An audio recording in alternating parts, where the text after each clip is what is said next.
Halmisto Pasi Vandernet, moro! Seuraavaksi esitellään Ikarin kolmijalka DPA 3. Täällä on valmiit taljapyörät vaijereille, 3 kiinnityspistettä köysille ja erittäin helppo laittaa kasaan.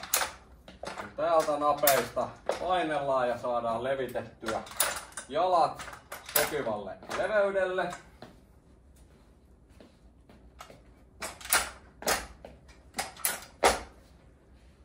Sen jälkeen täältä jaloista päästään nostamaan ja tää nousee yli 2 metriin, mihin sitten tarvitaan nostaa. Ja mitä korkeammalle nostaa, niin siitä tulee myös sitten leveyttä tähän alapuolelle.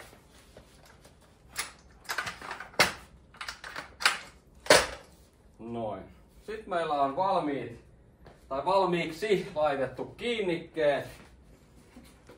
Eli tästä löytyy Vinssin kiinnike.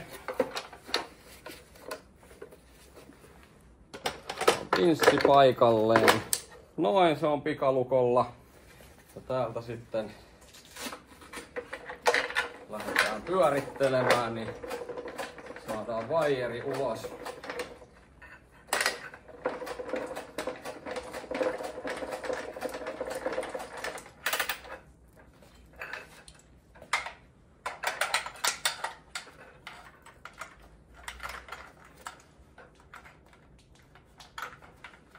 Sieltä paikalle.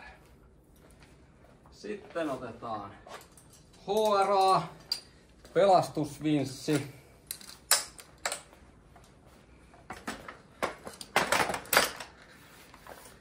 Ja tässä sama homma. No, pikakiinnityksellä.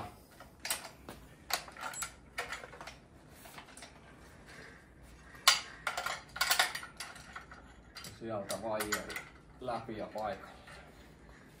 Eli aina kun säiliöön mennään, jos me mennään roikkuen, pitää olla 2 järjestelmää. Eli vinssillä veivataan henkilöä ylös alas ja HRA sitten backupina.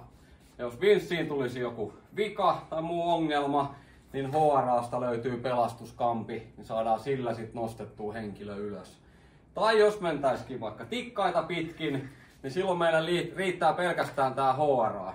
Eli tää toimii turvatarraimena siellä putoamisen pysäyttäjänä. Ja nyt jos kaveri jää sinne säiliöön, niin meillä on suora pelastusvalmius täältä kammesta, lähdetään veivaamaan henkilö ylös. Näin siitä hommasta saadaan tehokasta, turvallista ja tosi helppokäyttöistä.